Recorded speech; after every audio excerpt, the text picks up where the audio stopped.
Senhor, obrigado por mais um dia. Obrigado por respirar, por estar vivo e pelo dom da vida.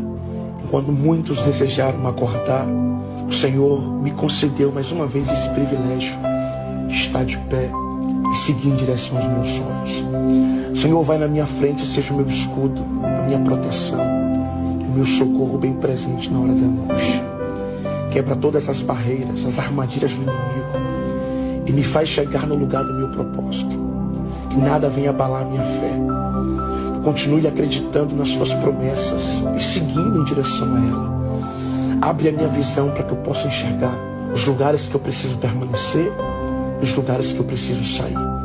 Senhor, não permita que eu insista em coisas que não são minhas, mas permita a minha insistência nas suas promessas, nos seus propósitos, em tudo aquilo que o Senhor escreveu para a minha vida.